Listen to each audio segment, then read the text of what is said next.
Hello, everybody. Welcome. Tonight on Kidney Stories 2, our guest is kidney transplant warrior, an organ donation advocate, and two-time preemptive transplant recipient, a first for our show, Tom Ottman.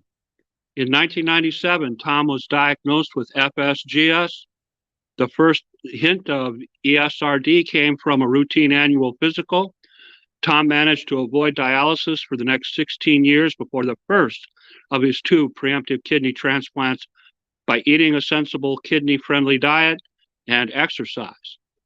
In 2011, he was put on a kidney transplant list, and after 2.5 years, he was transplanted. He did face many obstacles to transplant, including 6 false emergency calls before getting transplanted, including one admission and discharge because the donor kidney was, quote unquote, not ideal. On November 17th, 2013, he received his first kidney transplant. He faced many challenges after his transplant, including proactive testing, reactive procedures, and medication adjustments. The first kidney transplant lasted 7 years, as the kidney slowly lost function over time due to transplant glomerulopathy. Once he hit GFR of 20, he was referred back to a transplant center for an evaluation on a second transplant. In March of 2000, he was once again approved for the transplant list, but he was placed on an inactive status due to a pulmonary hypertension. His doctor suggested dialysis to remove the excess fluid caused in order to get on the active list, but Tom refused.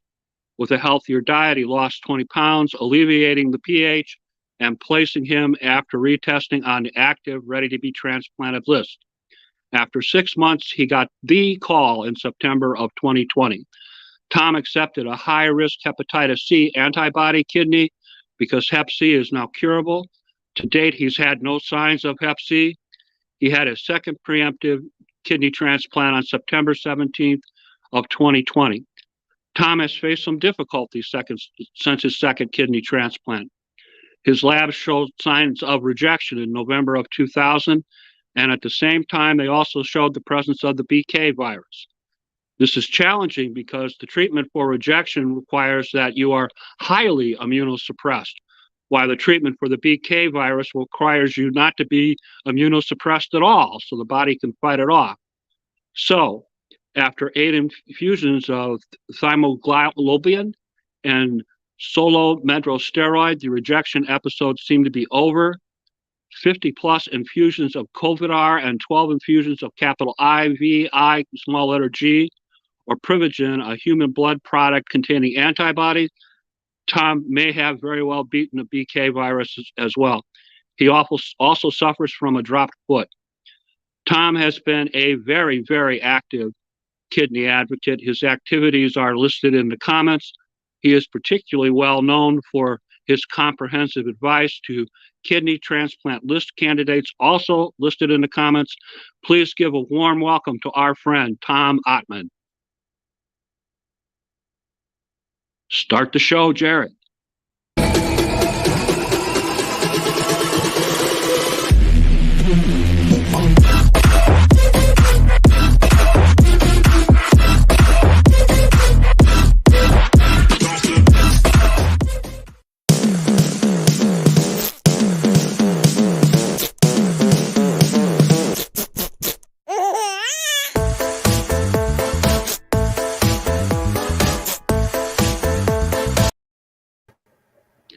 Tom, how you doing? I'm well, thank you. I'm pleased to be invited here tonight. Oh, glad to have you. Glad to have you. Besides the bad pronunciations for the complicated medical terms, did I state everything correctly in the introduction? That was an excellent synopsis. I don't have to do anything now. Please tell us a little bit about how and where you grew up, your background, education, prior employment, and what you currently do. I grew up in a little town in New York State in Westchester County called Pound Ridge. It's just like Mayberry, USA. Everybody knew everybody, small town. Wonderful place to grow up, but I needed a change. And so I went to Miami, Florida to attend the U, and I graduated from there in 1974 and got my degree as a BBA, Bachelor of Business Administration.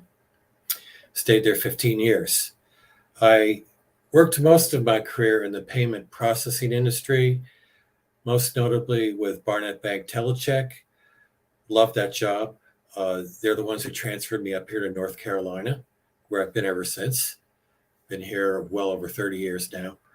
And I worked for First Data, and I worked for RBC Bank Monero Solutions, which is the company I retired from. So it's been a fun career, but I'm glad to be retired now, and happy to have all the free time I need to attend to my health needs and also have a little bit of fun along the way. Excellent.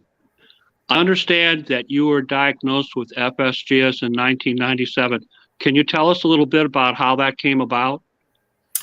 Yes, and you did mention in the introduction that it was uncovered in a routine physical. So I do want to emphasize the value of getting your annual routine physical faithfully. I just happen to be starting with a brand new internal medicine doctor. And so he asked the usual questions to get to know you and learn about your family history. Uncovered that my father had also had kidney disease. He passed away in 1976. We do not know exactly what type of kidney disease he had back then. I don't know that they really could hone in on that as good as they can now. He did spend about a year on dialysis, did not do well on it. And I was determined that I was never going to go on dialysis if I could help it. And I did everything have been able to do to avoid it. And so far I've been able to avoid it 2 times. Thank God for that. Okay. You mentioned that you're avoiding dialysis. You were able to avoid dialysis for 16 years after your diagnosis by eating a sensible kidney-friendly diet and exercise. Can you tell us a little bit about how you did that? Yes, and again, that's the value of the routine physical, because it was caught early. And when you catch kidney disease early, there's many things you can do to prolong your good health and stay off dialysis and do much better and be in better condition physically when the time does come for transplant. So over the 16 years, I lived a pretty normal life. I didn't always eat as healthy at the beginning of those 16 years as I did at the end of those 16 years. When I really started getting serious about the diet was in 2011, when I actually got put on the transplant list. Now, that's when it really hits you. That's when you know, oh, this is real, this is serious. And that's when I really started adhering to the kidney-friendly diet. I call it the taste bud unfriendly diet, really strictly. I really stayed with it. And I'm convinced in my mind that it really made the difference in prolonging every last little bit of kidney function I still had just long enough. I got my transplant just in the nick of time, just long enough to avoid dialysis. You mentioned that. Exercise is real important too. I really got into cycling, and I rode my bicycle in a number of charity events, and set a goal to get fit enough and well enough where I could ride over the Ravenel Bridge in Charleston, South Carolina, if anyone's familiar with that. That was so much fun accomplishing that goal. It's such a view from up top. Oh my God. And I was pretty proud of myself for that. But I was in pretty good shape the day that I had my transplant. That's really important. Excellent. Talk to us a little bit about what transplant center you were working with in 2011.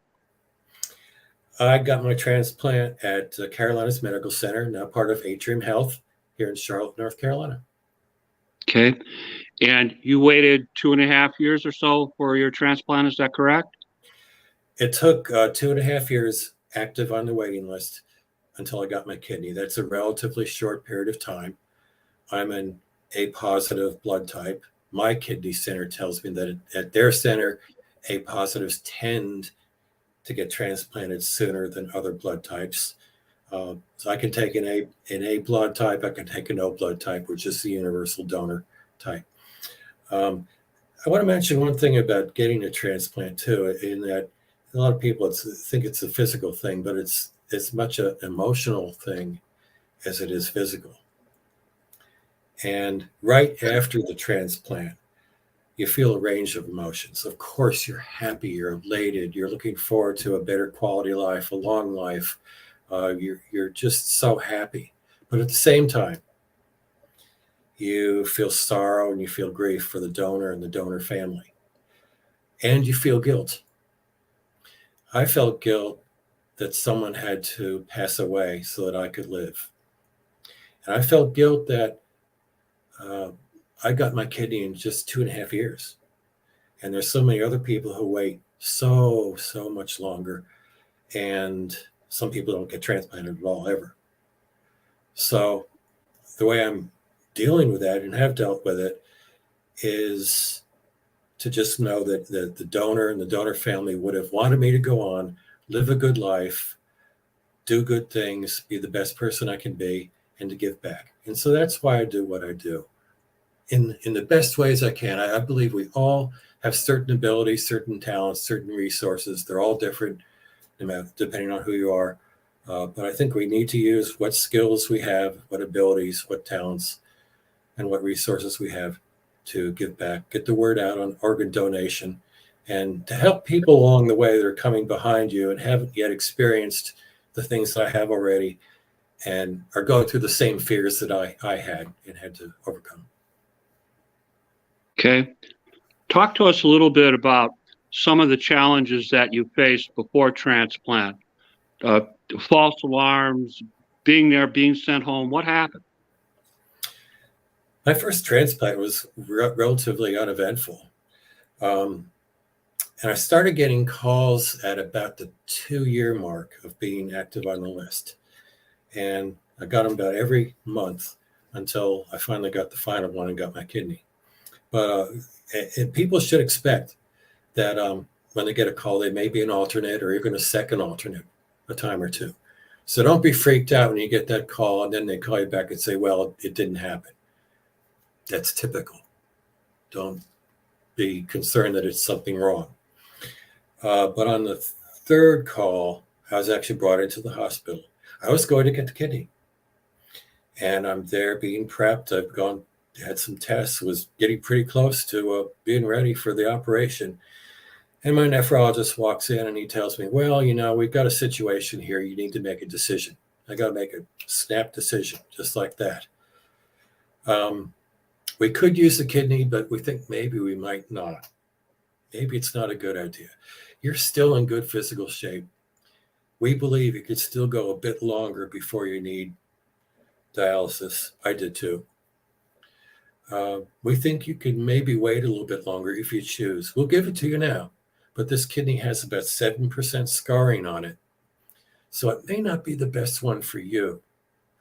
What do you want to do? Oh, boy. Ouch. Yeah. So I made a call to my primary nephrologist and talked it over with him. And of course, talked it over with my wife. And I decided to go home. Whether they use that kidney on somebody else who was more, for lack of a better word, desperate than I was, maybe they did. Maybe another transplant center might have felt better about the kidney than my transplant center. Or they may have thrown it away. I don't know. Okay. Talk to us about November 17th, 2013, when you were at back transplanted. What happened? Transplant is, it's scary, but they put you to sleep and you wake up and you have a new kidney. I mean, it's really that simple for the transplantee. It's a lot harder on the loved ones waiting in the waiting room than it is on the transplantee. I had all the confidence in the world in my surgeons, who my surgeon and my nephrologist both happened to be University of Miami alumni. My first transplant, I have the typical hockey stick scar on one side. So I asked my surgeon, who's also a Miami Hurricane, you're going to put the other one on the other side, make a mirror image of that hockey stick. Now I've got a U scar on my stomach. Had to throw that in.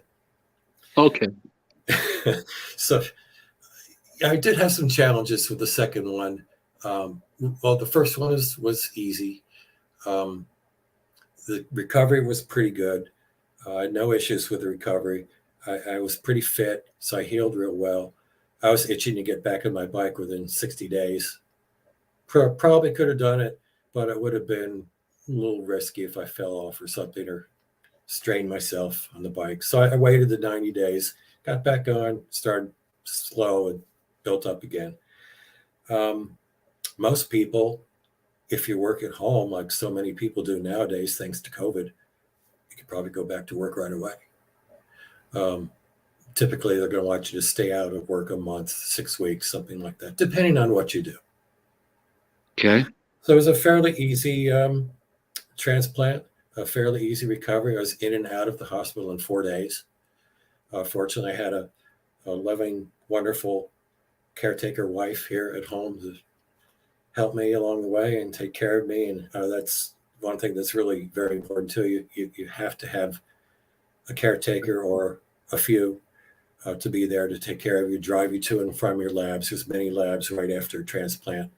They don't allow you to drive for a month. And that's one of the things they look at very carefully when they're screening you for the transplant list. You've got to have a support system. But yeah, the first transplant was pretty uneventful, went well. The recovery went well. Little to no pain, a little bit of achiness, a little bit of soreness, a little bit of numbness around the scar area. That was one thing that surprised me a little bit. But those are all typical. So if that happens to you, if you haven't been transplanted yet, those are things that you can expect, and they're perfectly normal.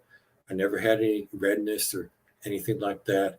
I healed pretty quick, and I was on my way for the next phase of my life. I had seen a sign in my transplant center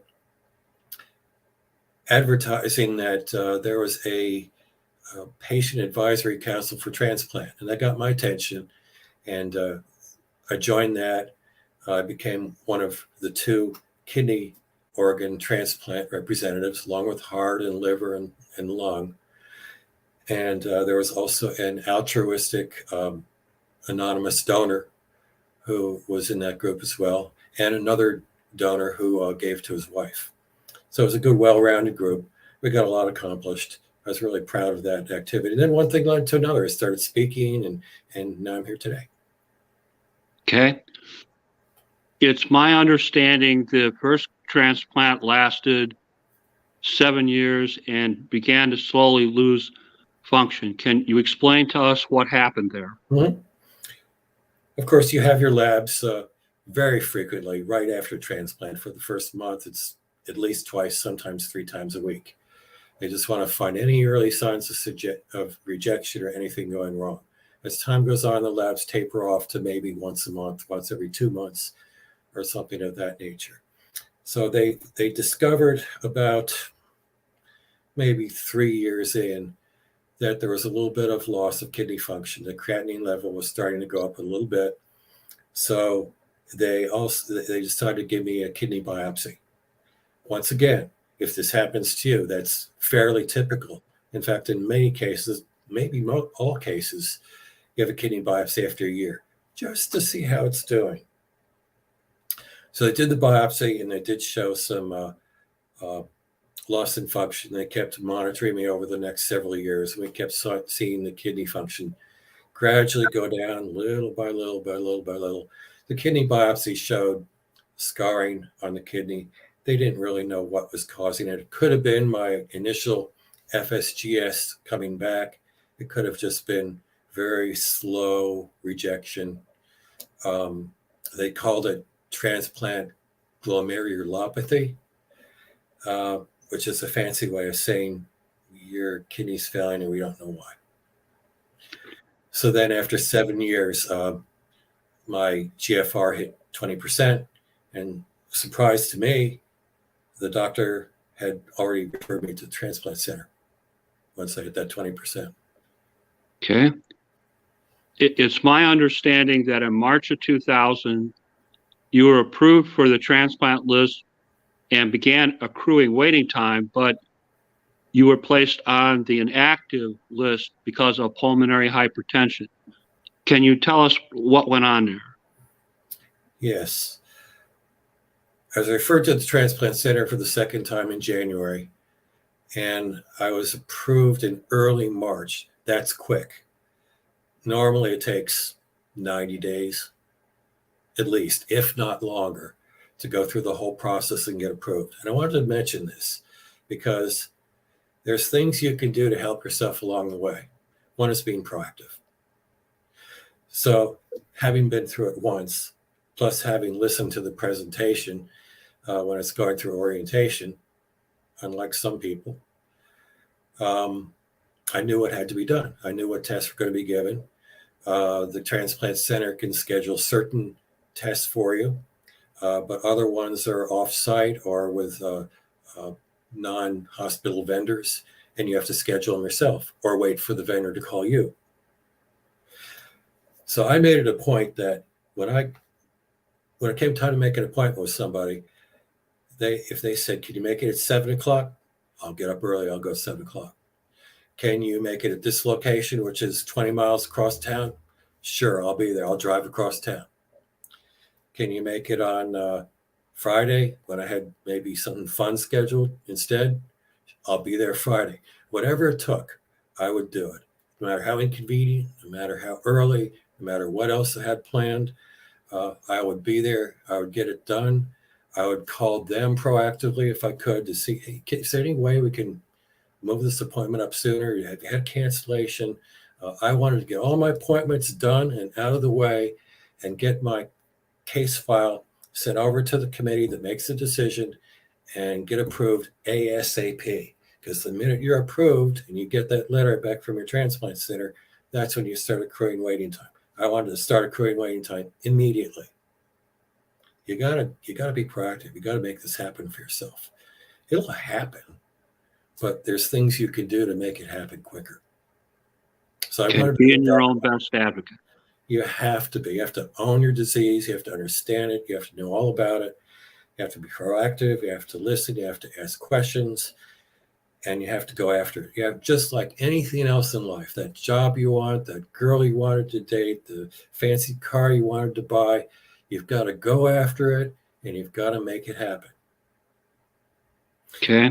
So I know I didn't answer your question. Maybe you can repeat it for me.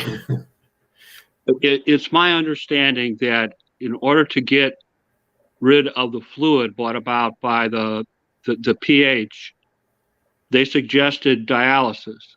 It's also my understanding you refused. Can you talk about that a little bit?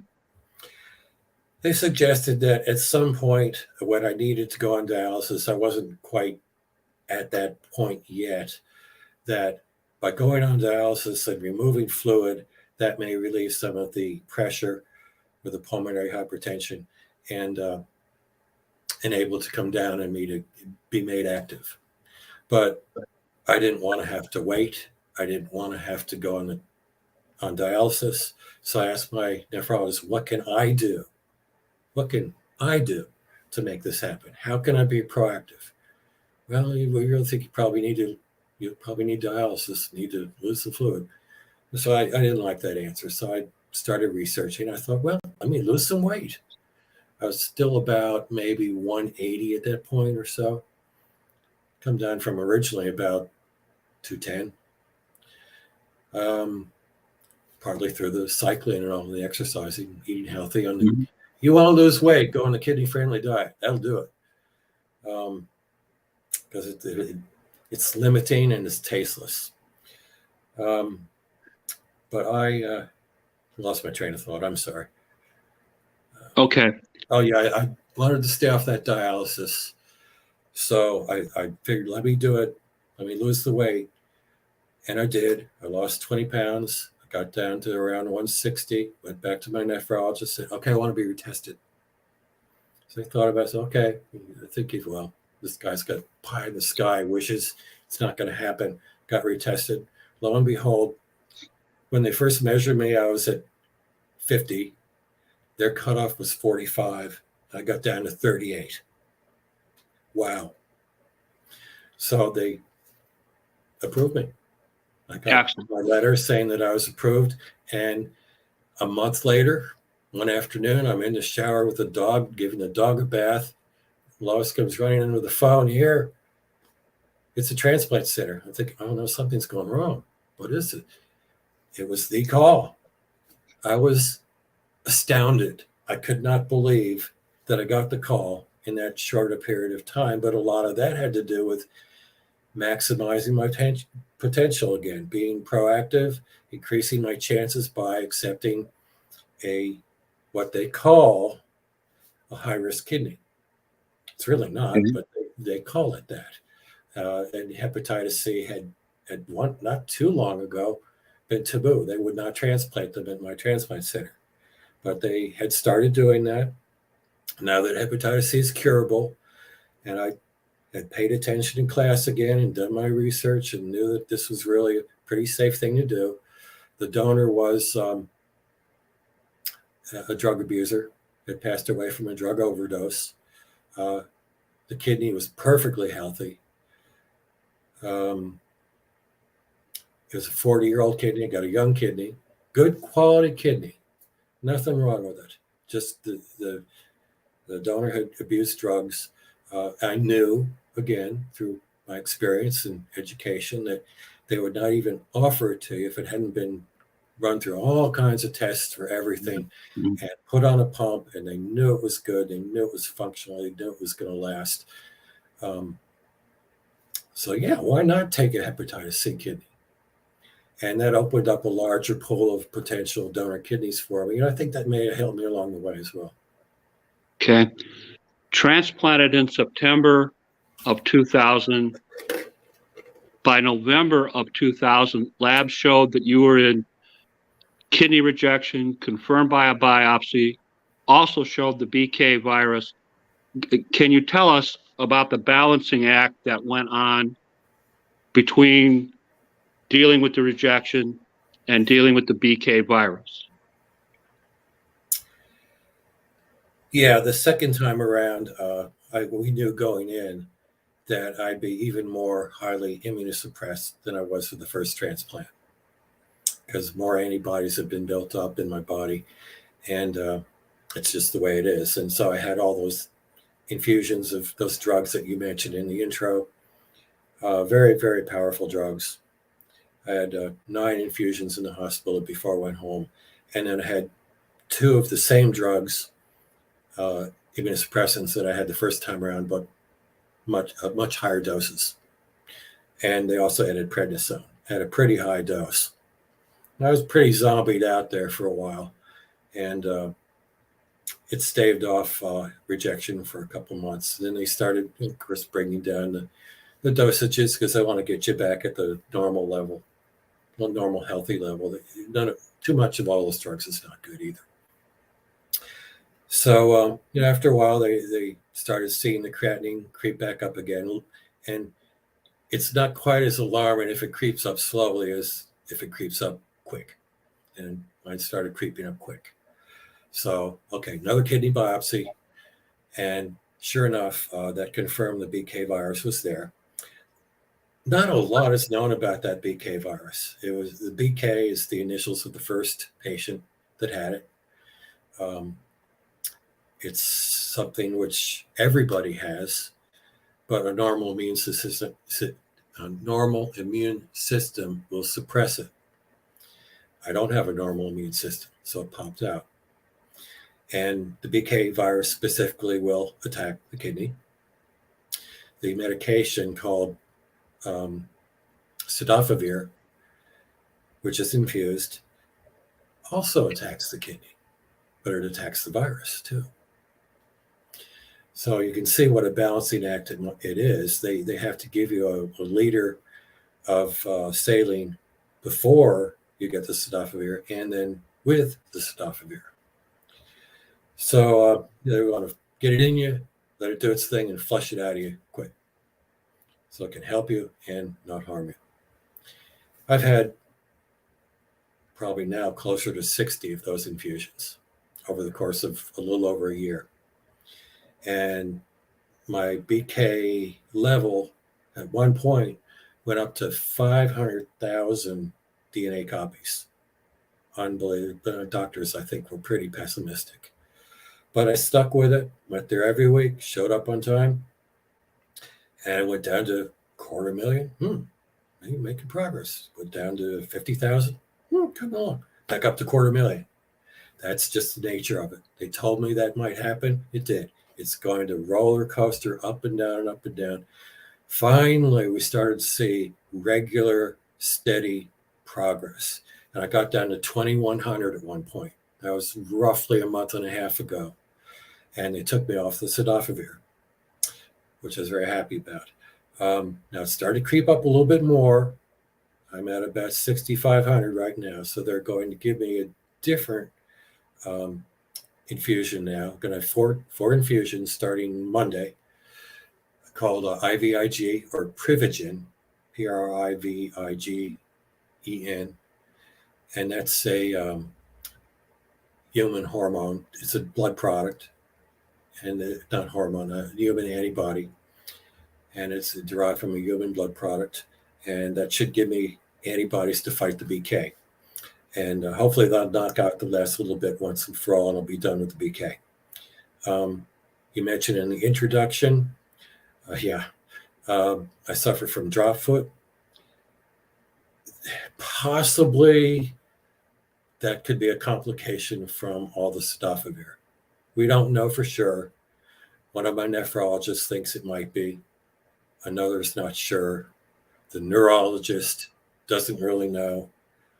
They can't tell me, but it seems coincidental in that a couple months after I started the cidofovir, I started getting these leg aches and nerve pains, and my foot started dropping. I can push down real good with my foot, but I can't pull my toes up, so it really interferes with walking.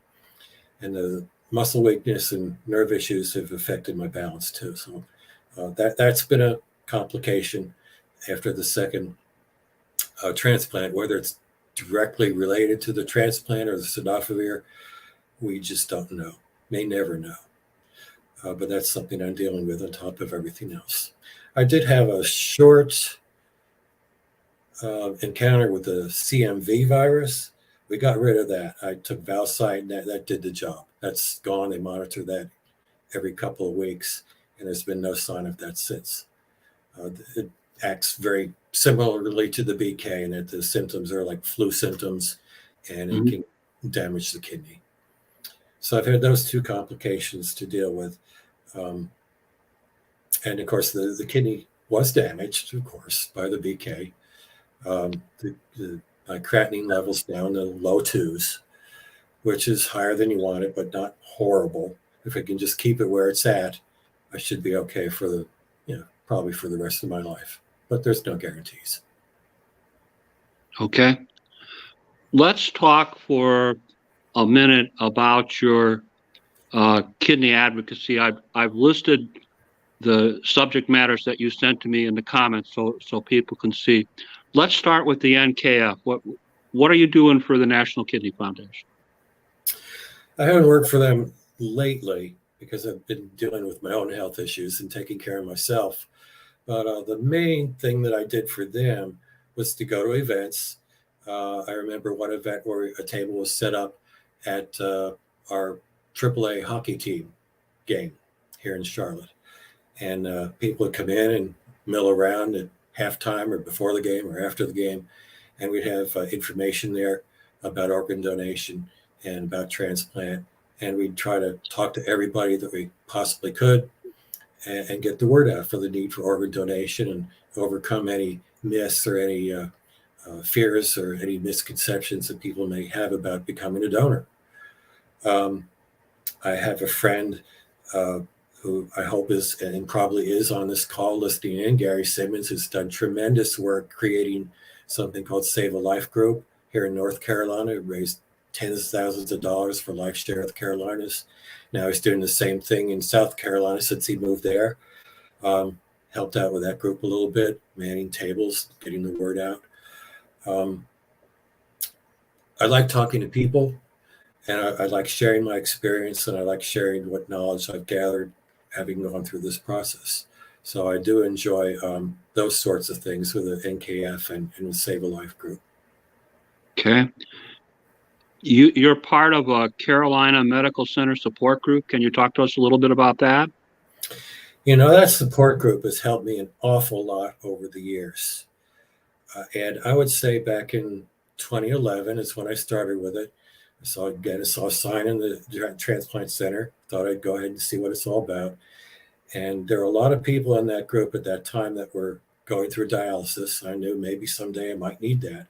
So I learned as much as I could from their experiences, learned about the different modalities, and they helped me overcome some of my fears. And they are the ones who motivated me more than anyone, even more than my nephrologist, to go ahead and get my fistula put in my wrist area before I ever needed it. I wanted to be proactive. Again, I didn't want to end up in an emergency situation with a port in my neck and a line going down into my heart. I wanted to be ready for dialysis if I needed it. So I had my fistula put in. It's still working great, although I've never needed to use it. Thank God for that. So that group was really helpful to me in that way. It was also helpful to me in another way in that it once again drove home to me that you always need to present your best self.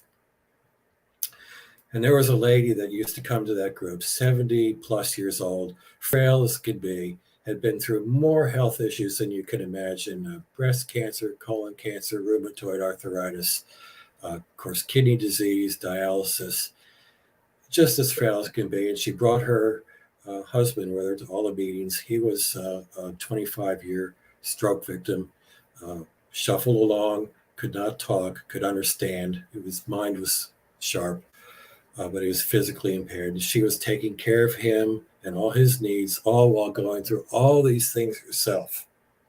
And she would come to that meeting every single month, dressed like she's going to work. She worked at Saks Fifth Avenue in the jewelry counter. So, you got to look good to have that job at that place. And she'd come in her fancy dress and her hair perfect and the jewelry and the makeup perfect and just such a wonderful lady. And I knew she felt terrible.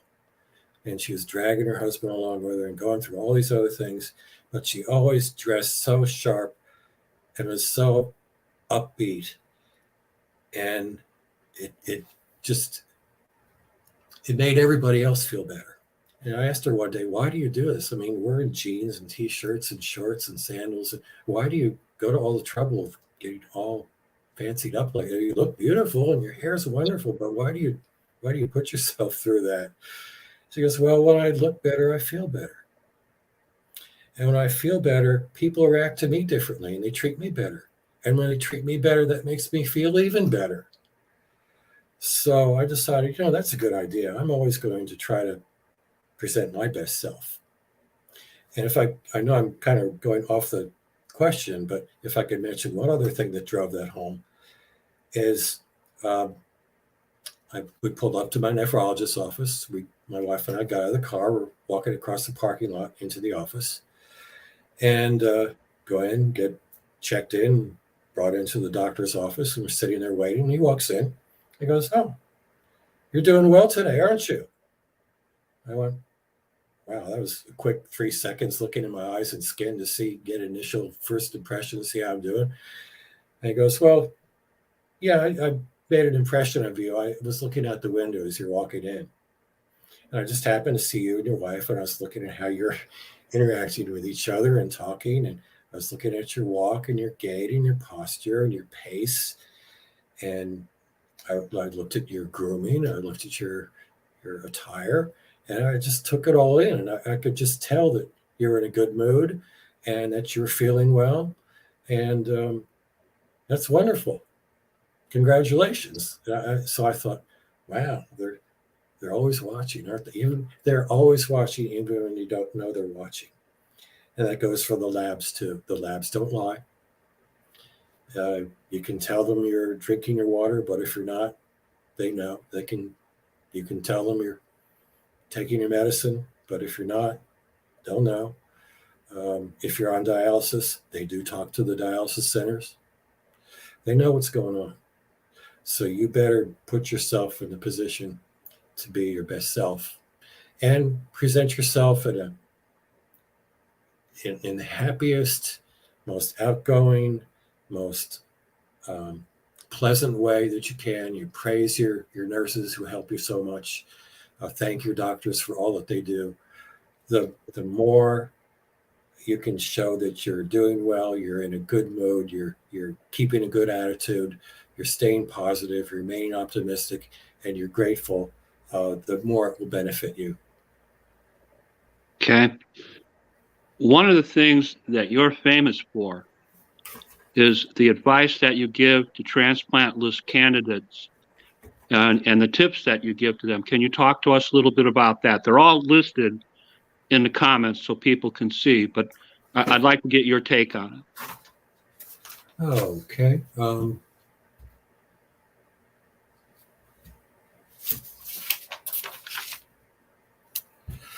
Well, I talked about presenting your best self. I think that's really important.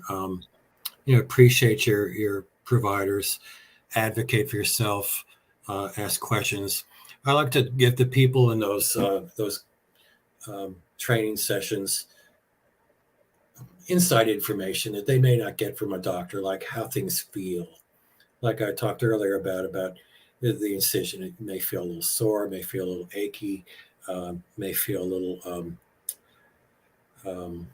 tingly, but nothing you can't do with. I took hardly any pain medicine at all. I didn't need it. I like to alleviate their fears about that. For the men, one of the biggest fears, let's face it, is the stent removal. Not fun.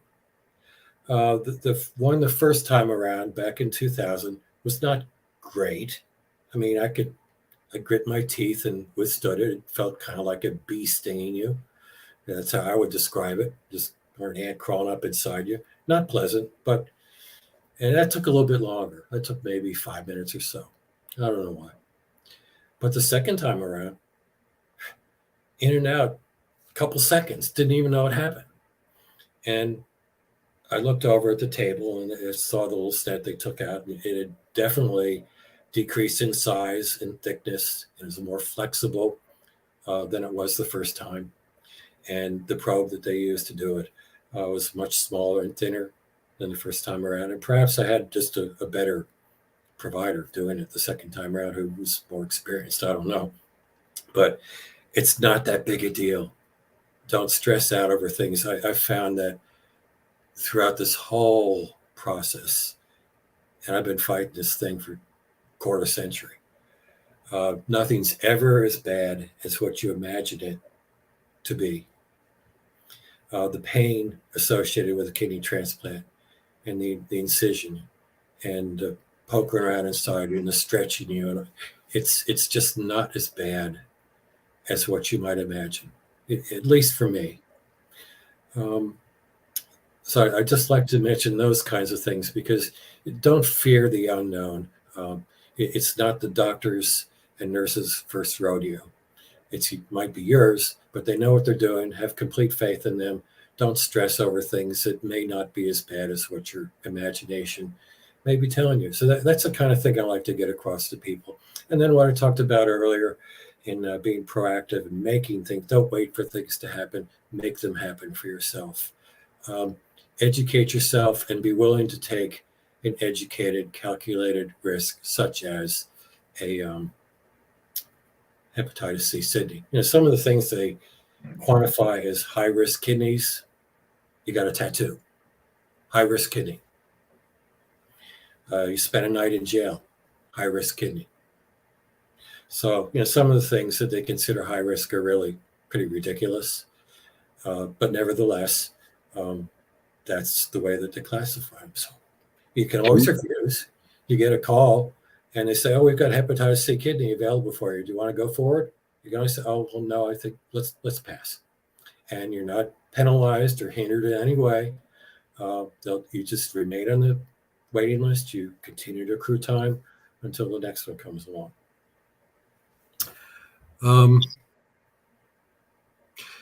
And like I was alluding to before, don't take no for an answer. And that doctor wanted me to wait, have my dialysis, lose the fluid. Don't take no for an answer. Look, get a second opinion. Do your research. Do what you can do to make things happen for yourself.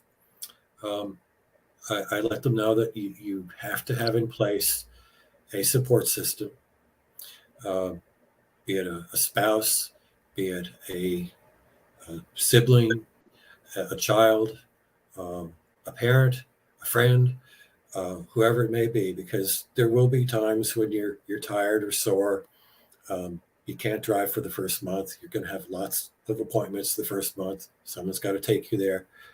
Someone may have to go pick up your medicine for you. Maybe you're a little bit tired, a little bit sore to prepare your own meal. So it'd be nice to have someone to prepare your real meal or bring one over for you. I had a couple of wonderful friends that helped me in that way, and I appreciate it to this day. You need to have your financial resources and insurance all squared away. Medicare doesn't pay 100%, so you want to make sure that you have some secondary insurance that can help pick up the balance. You do qualify for Medicare when you're a kidney transplant patient. You get Medicare for 3 years, and it pays for your immunosuppressants. But once that 3 years is over, that's it. You're going to have to pay for your medications, any portion at least that Medicare may not pay for, or that your private insurance may not pay for. So you have to have your finances and your insurance in place. Again, I've been so fortunate throughout this whole process, and that things happen for me in the right way at the right time, and just in time. I was 62 when I got my first transplant, and by the time I was 62. No, I take it back. Yeah, 62. And then I had my 3 years of kidney medication coverage for the immunosuppressants. And when it was about to run out after the 3 years, I turned 65. Bingo, age into regular Medicare. So my Part A, strike that. Part B Medicare paid for my immunosuppressants for the first 3 years and continued right on to this day, paying for my immunosuppressants. At the normal 80%, I do have my supplement, which pays for the remainder. So I pay zero for my immunosuppressants. So I've been very fortunate, very lucky. I know how lucky I am. Believe me, I know people out there have it a lot tougher than I have, which again just further motivates me to get out there and get the word out and help in any way anybody who's coming along behind me who may have any questions or wonder what it's like or what they might be able to learn from what I've learned. Excellent. Excellent. I read recently that on February 7th, you had the Evershell shot. Can you tell us a little bit about the things you're doing to protect yourself from COVID? Well, of course, I follow all the guidelines, and I'm a germaphobe. I use my hand sanitizer. I always mask up. I like the KN95 better than the N95. I just find it a little bit easier to breathe with that one. I don't think there's really much difference between the two other than the straps. The straps are a little bit uncomfortable on the N95, I think. And I think the N95 is a little bit harder to breathe through, but if I feel the need, I'll wear my KN95 and double up with a regular surgical mask, just depending on the situation. So even though mask restrictions have been, or mask requirements have been lifted in our area, I still wear my mask out in public. I got all 3 of my shots, the 2 COVID shots and the booster vaccine. And again, very fortunate. Not many people get the Evershell monoclonal antibody treatment. It's approved for emergency use, but I was identified by my transplant center as someone who would qualify for that due to my high immunosuppression and the complications I've had. I had expressed my interest in going forward with it if it ever became available. So as soon as it became available, boom, they called me because they knew I was interested. And again, they knew my history. They knew I'd show up on time and do everything that I had to do and wouldn't waste the appointment, which has been known to happen. So far, so good. I have not had COVID. Unfortunately, my transplant center tells me they do not have a lab test yet to see if there's antibodies that have been developed from the Evershell monoclonal antibody treatment. But we have to assume that it's helping me and giving me some further protection because I really didn't have any COVID antibodies built up, even though I had 3 shots. So hopefully the Evershell will do the trick. I call that my butt booster. They give you 1 shot in each cheek. Okay, we're in the home stretch here, Tom. Is there anything else that you would like to discuss before we close today? Is there anything I forgot to ask you that you'd like to discuss? I think we've covered the whole situation pretty well, and it's just kidney disease is a tough disease, and so many people just don't really understand it or what the kidney does or the effect that the kidney can have on all the other organs in the body. It just doesn't seem to be taken as seriously as heart disease or cancer, the highly publicized diseases that seem to get all the attention and all the funding and all the fundraisers, races, and everything that's done to promote the awareness and fundraising for those high-profile diseases. But kidney disease is very prevalent in society. It's getting more so all the time because we're a very sedentary society. We eat a lot of things that are unhealthy for us. Diabetes is getting more prevalent all the time in the population. That and high blood pressure, hypertension are the 2 leading causes of kidney disease. And those are all getting worse in society at large, particularly with the African American population. It hits very hard. So we just really need to continue to get the awareness out there. continue to promote organ donation, help people get over their fears. All religions, except maybe one or two. There's very few out there that don't support organ donation. It's just really important to overcome some of the fears or misconceptions that people have. They think, okay, well, if I list my willingness to donate an organ on my driver's license, then if something happens, I'm in an accident, I'm dying, and it doesn't look good for me, the doctors aren't going to work as hard for me to keep me alive because they know they want that organ. No, there's two separate medical teams, one for the patient who's the potential organ donor and one for the kidney patient or other organ patient who needs an organ donation. They're separate. They don't know about each other. They don't communicate with each other. Each transaction, if you will, is done completely separately. Boy, do I have a lot of respect for organ donors. You see and learn of people who proactively just volunteer to be a living organ donor and give to a complete stranger. It's one thing you give to your wife or you give to a friend or somebody you know, but to give to a complete stranger. And as I mentioned at the outset, we had one of those people in our PACT group. Boy, what a tremendous person that was. And he actually had hiked down to the bottom of the Grand Canyon 6 months after giving a kidney. Wow. Yeah. Wow. Well, Tom, what a great job you did tonight of raising awareness and bringing up great points, educating all of us. I can't thank you enough for coming on and talking to us. I appreciate it very much, my friend.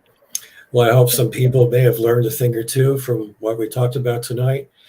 I want to thank you for inviting me, and hello to all my personal friends who might be out there watching me tonight. And let's just go out there and get the awareness out there for the need for organ donation. And if you're good at fundraising, that's something that can always be done. And I hope everybody is well and gets better. And I wish everybody great health for the coming years and beyond. Okay. Thank you, Tom. You have a great rest of your evening. Thank you very much. Thanks again. No worries. Appreciate it very much. All right, my friends. So what's coming up on Kidney Stories? We're going to have a busy March to honor National Kidney Month. So Charles R. Ricoeur on the 4th of March. The 9th of March, we rescheduled Colin Clifford. He's the 3-time transplant guy from Ireland. He had a bad storm. It knocked out the power. We had to reschedule. So we'll get that one clicked then. On the 10th, we're going to talk to Gwendolyn Westland. Jared can tell you Gwenny's a great guest, kidney advocate, having a rough time. We want to make sure we get the word out for her. 311, Stacy Brevicordi is going to be on. We're going to talk to her about her kidney story and her kidney advocacy. 318, we're going to talk to Dr. Henderson. She's going to teach us about kidneys and insomnia and what we can do to get over it. Your Uncle Jim and his 3 hours of sleep every night is looking forward to that conversation. 325, we're talking to Teresa Briggs. Teresa is a heart patient and a kidney transplant patient, got a beautiful daughter. A lot to talk about with Teresa. Expect to learn a lot during that broadcast. All right, my friends, that's the end of this one. We'll talk to you soon. Take care. Bye-bye.